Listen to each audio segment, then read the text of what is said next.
Sup peeps, my name's Ian. I sell books on eBay. Welcome to today. It's Wednesday morning, 9 o'clock in the morning, so I should still be in my bed. I'm shattered. It's been a long few years. Anywho, we've got 8-ish orders to go out today. I think it's 8. A nice wee mix. A couple of nice single items. A couple of bundles. And a couple that are just a little bit different. So we'll take a wee run through those. But first, thank you everybody for your comments yesterday. I was obviously in a wee bit of a, oh God, what have Royal Mail done with everything that was happening there? If you want to know what that was about, go find yesterday's video. But those that have been experienced the same and have said that it's not a problem, everything gets delivered, thank you so much. I really was getting slightly concerned. Obviously, a few £100 down wouldn't wipe out the business, but with revenues being so low, well, they're good for what they are, but it would have made it very, very difficult to catch up before the end of the month, potentially losing the best 2 days worth of sales in the month. That was the big issue. It was the fact that it was, a couple of days where it had been good sales. So to have lost that would have been a big, big setback, and would have been more than a bit of a pain. Let's just say that. So thank you so much everyone who chimed in and let me know that it's happened to them and it's not a problem. So fingers crossed that's the case this time. I'm still getting messages from people saying, why is my item being delivered to Glasgow? I'll just keep responding. I've obviously missed a couple of people when I've done my kind of round robin message to let folk know what had happened and that they shouldn't worry about it. That is what it is. A couple of folks saying, yep, always go to the post office, get your receipts, etc. I do that occasionally. Dropping them off takes moments. If I go to one of the local post offices we have here, typically I'll be in there from anything from half an hour up to an hour. They ain't great. It takes an absolute age, and they hate me. You're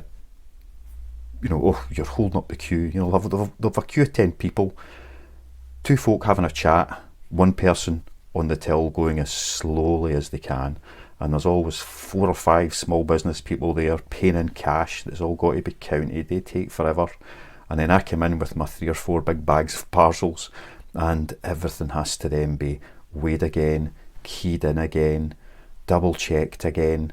When I put stuff through on the eBay postage and get all my labels there, obviously you put in your weights, you put all of that in, you check your dimensions, so it's all updated and in, but everything has to be weighed again separately at these post offices. There's a couple of staff members, some of them that will just accept what's on the label, but for the most part they want to weigh them again, and if it's been put through as a single item, you don't even put in an exact weight. It'll say, is it up to a kilo, up to 2 kilos, up to 5 kilos, and it puts that maximum weight on it. So then you put it on the scale, you hand it through to them, you say, you've put 2 kilos on this, it's only 1.2. Do they not know how their own systems work? I don't know, but it drives me mad, so I try and avoid that wherever possible. And I have also discovered in the past that having proof of postage makes no difference to eBay. It doesn't matter. You can have the tracking details all there, you can have your proof of postage all there, and they will still refund the buyer who says they haven't received it. So I've found that makes no difference in those cases. The best thing to do is have tracked shipping.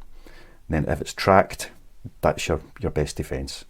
But really it makes no difference. The customer is always right when you're on eBay, which exposes you to a lot of potential harm as a seller, but as a buyer it's good to know, because unfortunately there are a few dodgy sellers on eBay. I've come across them myself. I'm experiencing it with one at the moment, trying to get my son a watch for his birthday. A few good sellers where it looked like it was a good deal, so ordered it over a week ago, 3-day postage, fantastic. Expect it to be 4 or 5. You know, let's be realistic. And they only got round to posting it yesterday. So it's too late. It's by. It'll be a kind of afterthought thing now rather than an actual birthday gift for them. And I had messaged them to say, look, can you get this out? They printed the label straight away, and then it's taken them 5 days to get it to the post office, or it says post office on the tracking. So that's just been, drives you mad. So I understand where people are coming from when they've got something, they want it to be tracked, they expect it to be there in a certain time, whether they need it in a hurry or not, and then nothing happens. You hear nothing from the seller, things just vanish into the ether, the tracking's shown that nothing's moving. It can be frustrating. So I experienced that myself. I understand how other people feel, so I try and provide as best possible with that, which is maybe, assuming everything will get there, that's the more significant issue with the wrong scanning from Royal Mail, because that tracking is gone. People do not know where their item is, so they have to get in touch with me to ask if I know where it is, and all I can do is tell them it was posted, they've scanned it wrong, but it is on its way to you, and you should have it in the normal time frames. So yeah, anyway, enough about that, but thank you all again. Next time on Bundles of Books, not next time, this time, let's have a look at some orders. We've got, let's say, a few interesting bits and pieces going out. The first of which is 6 Mills and Boons books, so a pre-made bundle. The pre-made seem to be going okay, so I'm going to continue to build a few more of them. I'll show you a few that I've pulled together that I'm going to list very shortly, but we'll show you them there. I've been pre-wrapping them so that I can store them in the garage, which is a wee bit cold, and it has the potential to be a bit damp, so keeping them all wrapped up and protected. But unfortunately the packaging gets a wee bit flimsy once they've been sat for a few days, so they're all wrapped. All I need to do is put a bit of tape around them in opposites to turn it back into a book brick, and they'll get posted out. But those 6 Mills and Boons books, £9.99, so not a wee start. Not a wee start. What are you having about, man? Not a bad wee start. Next, I had these for a while. I listed them quite a while ago, and then I think I brought the price down, which was a mistake. But it is the Reader's Digest Complete Library of the Garden, and this should actually be in the case that way around. There we go, that's better. Don't know if you can see that. Reader's Digest Complete Library of the Garden, so definitely a little bit vintage. We'll see if I can find a date on one of them. Pop them out of there. It's not really wood, it's just wood paper. Complete Library of the Garden in 3 volumes. Volume 1, first edition, first revisé. And I've not seen a date on them. Did I have a date on the listing? No, I think I just listed them as they were without any date. But they is old, man. Really nice end papers actually, with a kind of embossed fern. You know they're older when there's no dates on them at all. Folks just didn't bother with that. Is there a date at the end? Sometimes you get it at the end of the book. Here it is, 1963. So Reader's Digest Association Limited, 1963. So a little bit vintage. So that's 61 years old, the 3 of them, and they sold for a massive £11.99. So really not an awful lot of money, and it's a heavy set, so it's going to be £6 to post it, so made very, very little on that, to be honest.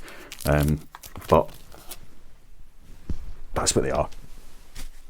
They didn't cost much, and I have made the error by reducing the price to £8 plus postage, forgetting that they were heavy, and I had them at £12 plus postage because they were heavy, which still wouldn't have been a great sale, but it would have been my kind of average considering the weight. Anyway, next up, made up for that a little bit, because this doesn't weigh 2 kilograms. Lovely little condition Warhammer 40k paperback, Caves of Ice by Sandy Mitchell. So part of the haul I picked up a few weeks ago. Quite a few of them have sold, which is good, and this one went for £15. So yeah, that's a bit nicer. It'd be great to make them all day. Next, we have a bundle of 5. So always one of these that I had to double check. We've got 1 Val McDermott, 1979, and then 4 Jodie Picoult, but we've got a copy of Change of Heart, a copy of 19 Minutes, a copy of The Pact, and then another copy of 19 Minutes. So they ordered 2 copies of 19 Minutes. So I'm assuming that that's for a reason. I don't know if this is people stocking up for their own reselling or whatever they're doing, but they definitely ordered 2 copies of those. So they get the buy 3 get 2 free deal with that. So £12.69 for the 5 of them. Very nice. Right. Next order. See, not a lot of orders today. We have, yes, here they are. Julia Donaldson. Haven't sold many Julia Donaldson for a week or so, but that's 5 of them going out again. A nice wee mix. A bit of Stickman, The Highway Rat, The Princess and the Wizard, The Gruffalo and Friends Annual. What year's that from? 2017. And a wee bit Zog. So 5 of those. See, not sold many of them for a little while, but they have shifted out. Something's dusty, and they went for £13.54. So very good. And I've got a few, maybe half a dozen, 7 or 8, 7 Julia Donaldson books to get listed. Haven't picked many up lately. They've been kind of few and far between, but it's always the way. Somebody will have handed in a collection somewhere, and you happen in at the right time, and you'll be able to grab all of them. Just the way it is. Next, just picked this up the other day. Walt Disney World. It is from 1986, and it's the 15th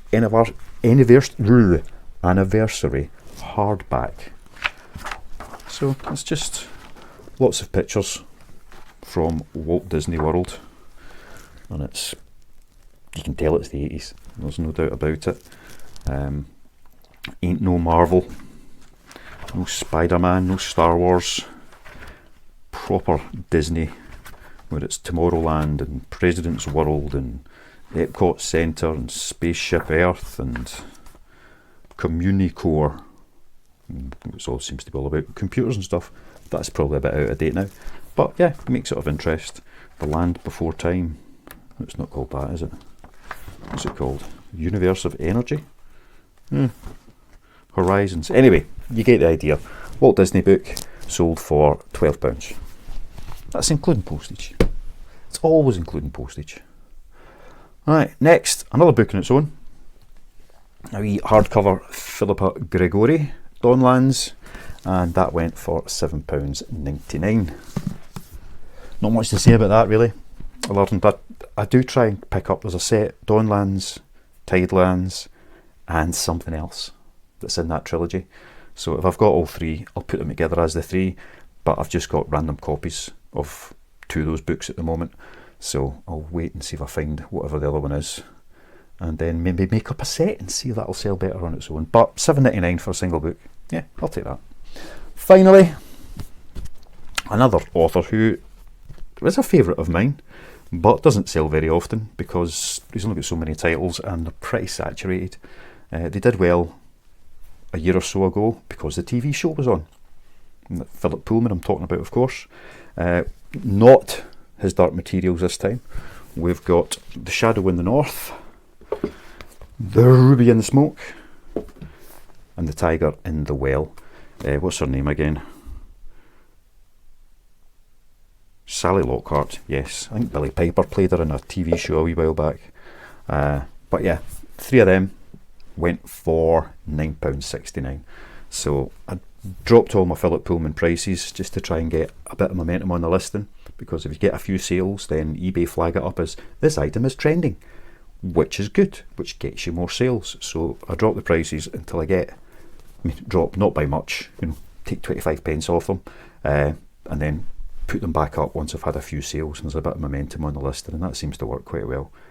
But the 3 of them, £9.69, and I've got stacks of his Dark Materials, different editions, When it gets to Christmassy time, gifty time of year, I'll make them into bundles again so that it's by the sets. But for now, I've just got them all listed up pretty much as they are. And these 3 have sold. There you go, £9.69. So that is all the orders I've got going out so far this morning. Maybe another couple of things coming to go before 11 o'clock, because that's all my in-day time, as it were. But that lot, 93 quid. So a third of that to eBay, a third of that to Royal Mail, and a third of that is profit, which still has to have cost of goods, packaging, all these things taken off of it to find out how much money I actually made. So not a huge amount of money. It never is, let's be honest. £20–30 in profit. Need to keep finding ways to make more money. So we have days like that, you know, £20–30 in profit, but I made like £4.20 on YouTube. So although £4.20 is not an awful lot of money for, you know, what's coming in on YouTube, it's actually quite a large proportion of revenue coming in over the course of the day, which really shouldn't be the case. £4 in advertising revenue coming from YouTube should be an extra wee bonus in the month, rather than it actually being a substantial percentage of every day's income. But having said that, it says 90 quid for what's gone since I cleared out the orders, posted and packed yesterday through to this exact point. But actual sales for yesterday were £120. So my average this month has been 130. It's now 129. But 120, that's me had 4 days in a row above £100. Oh, thank God. But a wee 53er to start this set of the week, because the way this runs, because I started it on the 1st of the month, it's kind of Friday to Thursday, it passes through. So Friday, Saturday, Sunday, Monday, Tuesday, we're up to 649 in sales for the week, which is roughly the same point in the last 2 weeks. Last week it was 679, the week before it was 619, so that's from the start of the month. So really meh. Let's see what happens. If today's another £100 plus day, then it's looking okay, but it needs to be a £200 plus day to keep up with the last 2 weeks and the way their sales have gone. So still way off target of where I would like to be, but they're made up targets. Let's try and word that more better like stuff. It's not an entitled opinion that I think, well, I've got so many listings and I've done all this and I should have £200 a day in sales. No, I just chucked a number on there to say, right, well, that's what I would like to get to make this sustainable, and maybe be able to drop a couple of the other wee bits and pieces that I do, which I really don't enjoy. So that's what that's about. And the rest of the targets I have, you know, how much value I want to list every day, is to see what I need to do with that to get to £200 in sales every day, and then go beyond that. So I think it's on a very, very, very slow upward rise, but it is the quiet time of the year, and I'm fairly confident that once we get into spring proper, then the sales will begin to creep up, because it's getting to a better time of year for sales. The whole economic thing is always going to cause things to go up and down. There's people with money, people without money, and one of the big challenges is working out where that money is, so that you can provide what the people with the money want. And that takes me to what I'm going to be listing. Well, some of the stuff that I'm going to be listing today, which I've had a look through the stuff that's sold over the last few weeks. So at this kind of downturn point of the year, where is the money getting spent? You know, what's the demographic? And if you understand the demographic, you can understand what they might be interested in. And well, I had a couple of those sales today, but what he's looking at, romantic fiction, bundles of romantic fiction. So trying to identify that type of sale. So, and I look at the demographics on YouTube as well, because it's, I think, quite key to making sure that you're not trying to talk about something that's not going to be relevant. I mean, I just talk about what's here, to be honest. There's not a huge amount I can do beyond that. Demographic on YouTube, I ain't appealing to 14-year-olds. You know, that's not what it's at. The stuff that I'm selling on eBay is not aimed at younger people. It's aimed at, you know, my peers, let's be honest. I turned 50 this year, so that gives you an idea of where it all is. And these kind of books and a lot of the other stuff that I sell is more likely to be purchased by somebody who's within my own kind of demographic, who's quite happy to pay 10-12 quid for 5 easy read books because they read a lot, they like that genre. And the romantic books, the romance books, those kind of saga type books have been selling really, really well. A lot of women authors selling really, really well to a lot of women. So I'm going to focus on anything that I've got that's like that. I'm going to get these up and listed and see if that will continue to keep those sales ticking in, and, you know, working the system. That sounds wrong.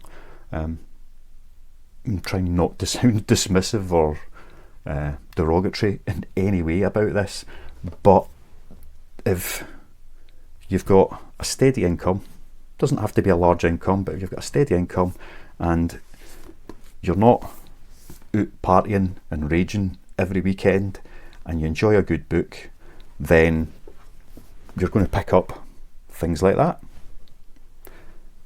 Not just for the ladies, the gentlemen do the same, which is why I do well with like so the Clive Cussler, Wilbur Smith, Michael Connolly, you know, all of these types of books where people use their spare time to enjoy a read, and they're in that demographic, a wee bit older.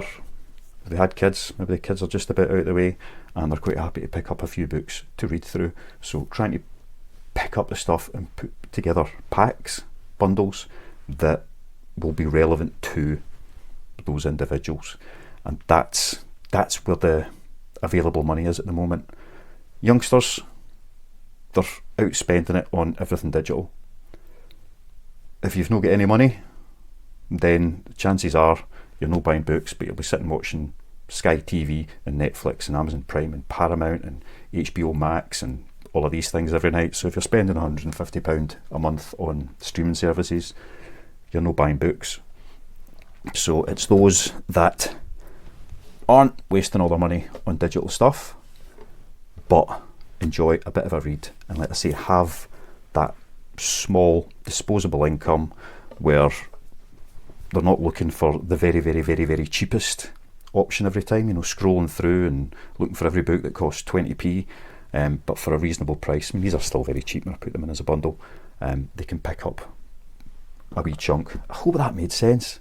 I felt like a bit of a ramble, but yeah, try and understand your demographics, understand who buys from you, which most of you do, because I go and have a nosy at people's eBay sites and various things.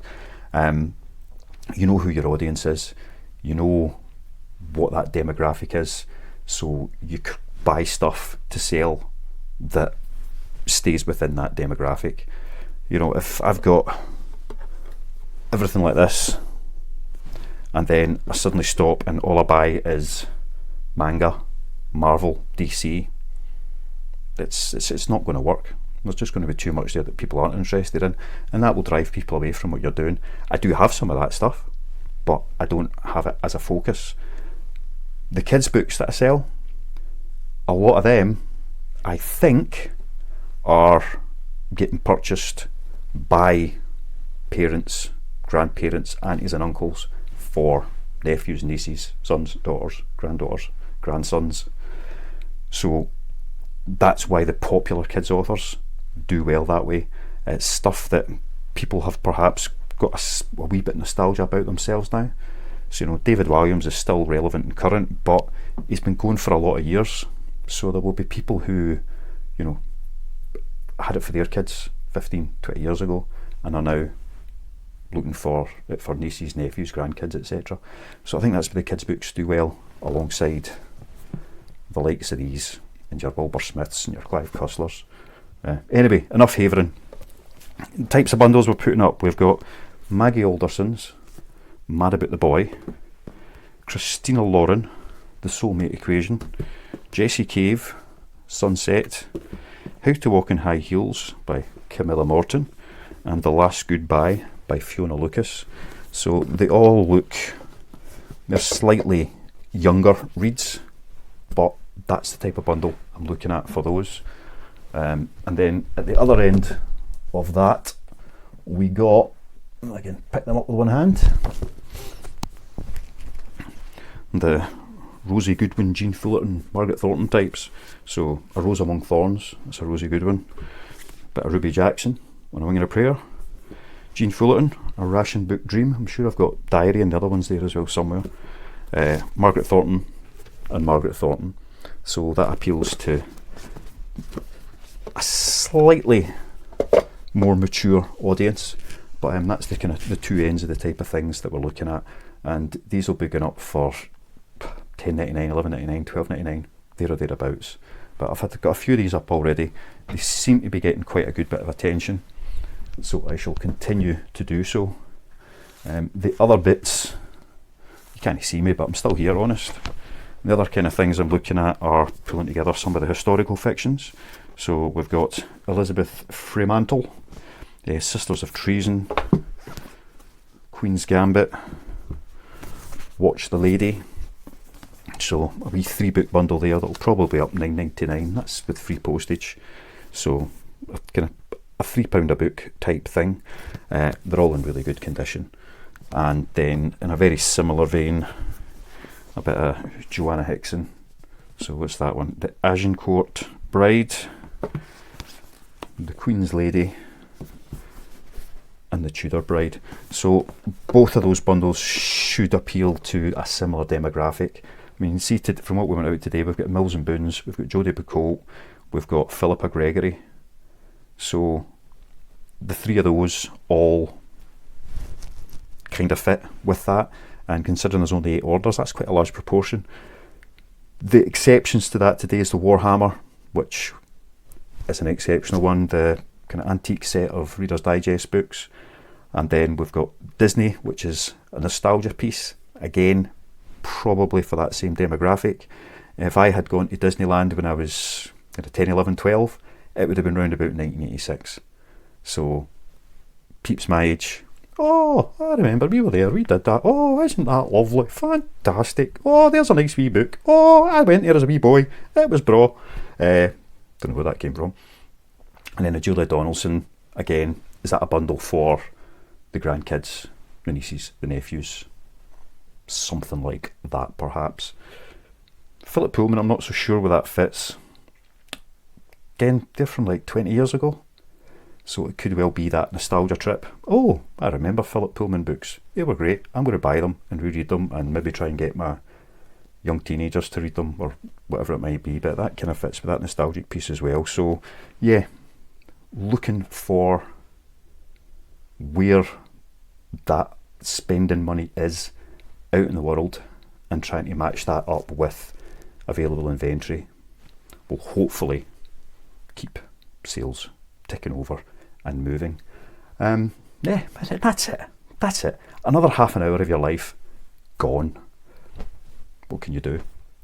I am going to go and pack up these 8 orders. Hopefully there'll be another couple in before 11 o'clock. Get some of these things listed and scratch my head a bit more about how to, you know, diversify further and generate more income with minimal effort. That's always the deal. Saw something the other day and it was, you know, companies are obligated to pay you minimum wage. So therefore, in return, you're only obligated to do minimum work, which kind of makes sense. So I want to do the minimum work for the maximum return, which unfortunately means doing a lot of work up front so that you can have that return over a long period of time as the amount of effort required diminishes. So it's not, just sit back and want the money to roll in. It's put in the graft early. And at nearly 50, that's not early, but I'm trying to make sure my kids are aware that you don't need to just sell yourself by the hour. There are lots of ways of generating income, and to do that, everything you do, you want it to build an asset. Does that make any sense? Build an asset. So if I'm doing this on, well, let's start where I was. 15 years as a civil servant. Good position. I did very well. But it didn't add anything. It allowed me to get the occasional small raise, improved position within the authority I worked for, Ministry of Justice. But it didn't add value because, every few years you get a 10-20% pay rise for moving up. But you'd lost that much because you hadn't had a pay rise for years against inflation. People coming in the same position with zero experience get paid more. All of these things, it was just like, it doesn't add to anything. The skills that I was developing there, I didn't develop much at all, to be honest. I learnt a few things on my own time that I then used to help make life easier in there. But all that happened is you improve your productivity, you do better, more is expected of you, but there's no additional reward for doing that. So it didn't add anything. It wasn't adding anything at all. Whereas a couple of years after getting out of that, I'm selling this stuff on eBay. It's not great money. It is not going to make me rich. I don't think it will ever make me rich, but it has the potential to add onto my income as an asset. So once I've got stuff listed, that exists. So if I get more of that stuff, I don't have to redo that. So I've created assets with all the different listings, as well as all the knowledge that I've gained about the different things going along. So that all becomes, a bit of an intellectual asset, but also kind of a physical asset, even though it's digital, because once I have my big listings set up, I just go in and add to them. So first time, it maybe took me hours to get all that into place. Now it takes me moments, not even minutes, but moments to sustain that and keep it going, which brings in income. This time last year, I was selling all sorts of stuff, beginning to swing away from it, but was still selling all sorts of stuff. And I was making more money, but it was taking me 10 times as long. I mean, literally 10 times as long with the sourcing, the listing, all the different types of packaging that had to be done. So moving to the books on this, that is creating an asset in itself, and that it is a business which is potentially, I don't have to be here for it to make money. It is not something that requires me to do it. I've got the kind of stock that needs to be bought in place. I've got the systems and the processes in place for picking, storing, packing, all of these bits and pieces. So I could disappear for months and somebody else could do it and the business would still make money. Finding somebody who's willing to work for an hour and a half every day to do it would be tricky, but that's the potential. So once it gets to a certain level, I don't have to be part of this for it to continue to bring in money. YouTube, perfect example of developing it as an asset. I really was expecting YouTube to make maybe tens of pounds a year. It wasn't going to be anything major, but it was still creating that asset, and there was always the potential at some point that things do expand and increase from there. As it turns out, looking at, I think it's probably going to be like 100 to 150 pounds a month on average from revenue on YouTube. And yeah, spend half an hour talking to the camera to make a £5 a day. Is that worth it? Not really, but it will continue. And if I take a few days off, that will still continue. It might drop off slightly because there's not new content coming out, but that will continue even if I'm not here to do it. And there's always a potential for that to increase. So for the same half-hour effort in making a video, then potentially what you can earn could double, treble, 10 times, 100 times what it is at the moment for that same effort. So that's creating an asset there as well. So what I'm looking for is, where else can I add that, whatever effort I put in doesn't pay it off once, it will pay off again and again and again. And that's what everybody should be doing. Whatever your side hustle, whatever it is that you're doing, what are you getting from that is going to allow you to, create an asset out of it? One of the things I used to play with, in fact I've actually been playing with it on a virtual account recently, is money coming in, instead of just saving it, invest it. What can be done with the different investment opportunities? So I had a wee bit of success with that a few years back, but it was too risky. I didn't want to risk losing a couple of £1,000, so that all came out of there. But I've been on eToro, one of those appy things, and dollar cost averaging on the S&P 500, SYS 500, I can't remember. It's one of the S&P 500. It's not an ETF. It's an ETF on an ETF. So 5 days a week, Monday to Friday, sticking $10 into that, and I've been doing that for nearly 10 weeks. I've got $490 paid in at the moment, and I just wanted to do that to see what would happen with that. Is it worth giving up that $10 a day for a return? So if I was to take, it's dollars that go into the account, not pounds, but say it was pounds, so for £10 I could go out and pick up 30-40 books. Those 30-40 books would sell over 3 to 6 months, probably, and would make me 30 or 40 quid back, which isn't bad. If I put that £10 in over the same kind of 3 to 4 months, what's the potential return in investment for considerably less effort? 30-40 books, let's say that's an hour all in, picking, packing, all the rest of it. To invest 10, it's going to take me 5 seconds. Click, click, click, click, bang, done. So what's the relevant return? I'm only doing this in a virtual account at the moment. I am not doing this with real money because I wanted to run it and see how it actually looked. And even over 10 weeks, that's still a relatively short period of time when you're talking about any kind of investment. But for the $490 invested, it's up $54 at the moment. So that's 11-12% increase in what has gone in. Some of the $10 have gone up by 20%. Some have gone up by 0.1% because that's what the market does. And over a year, I don't know what that'll look like, but that's creating that kind of asset. It takes me 5 seconds to go in and stick that $10 in, and then it sits and runs. So over the course of 6 months, a year, 2 years, 5 years, 10 years, what will that actually look like? But so far, yeah, it's been kind of interesting. I may later in the year look at doing that with real money and see how it goes. But stock market, it's volatile, and I want to make sure that I've actually got spare cash to be able to do that. And $10 a day ain't a lot of money, but 50 a week, 200 a month, you can see how it adds up.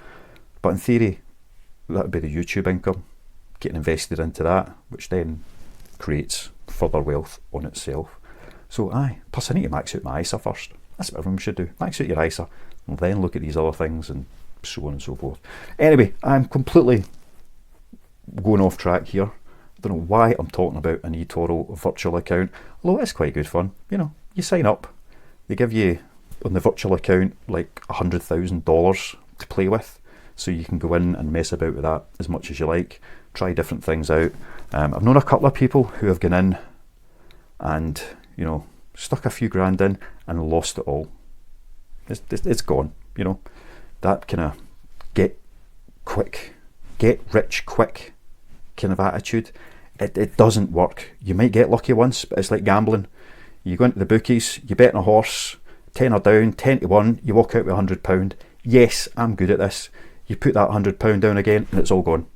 And that's what I've seen happening to a couple of people playing about with usually indices and the rest of it, where you get lucky once and you think you're good at it, and then it's gone. I have done the same thing, but I've done it all on the virtual account, where you go in and say, right, okay, this person's saying this, let's try that and see what happens in real life. And 99 times out of 100, it doesn't work. It maybe worked for them because they got lucky and the market just happened to make a certain move at a certain point that fitted with them. But for every one of them that gets the lucky bit, 100 other people went on 10 minutes later and lost everything. So likes of eToro, and I'm sure with all the other accounts as well, you can go in and get that virtual account money to play with, to try things out, to understand how it all works and see what happens, which is exactly what I've done with this S&P 500 ETF at the moment. I am not any kind of advisor on this, and I'm not recommending anybody do this at all with real money ever. But if you go and sign up to these things, you can get that virtual account to have a play with and just, it sounds ridiculous, but try it for a year. Use that virtual account for a year and see what that turns into. And that'll give you a reasonable idea about what potential there is for using real money. And even if, you're only, they give you $100,000 to play with, not real, obviously, you're not going to get anything back, but you could stick in just that $10 a day, try it across a few different bits and pieces. You're interested in crypto, try it with a bit of Bitcoin or Ethereum, whatever it is. And then at the end of a year, you'll be able to see whether or not there is any real potential of getting a return.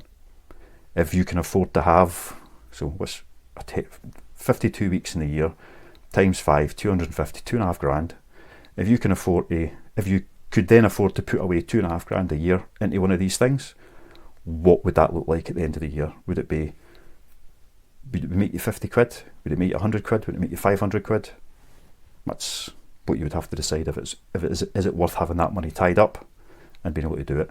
But yeah, that's an extra wee thing to play with. Anyway, I have talked far too long about a whole load of irrelevant nonsense. Again, I know nothing about investing and all of that. Zero financial advice whatsoever. I treat it like a bit of a app game, using that virtual money just to see what happens, because you hear people talking about it on things like YouTube, and you know that it ain't real, that it ain't true, that they've got lucky, or perhaps they've used lots of virtual accounts until they've got something that looks really good and made a video out of it. I don't know. I don't believe any of them. Don't believe the hype, but that's what I've been playing with to, again, build assets and see what happens. Anyway, enough. Ian, stop. Love you. See ya. Bye.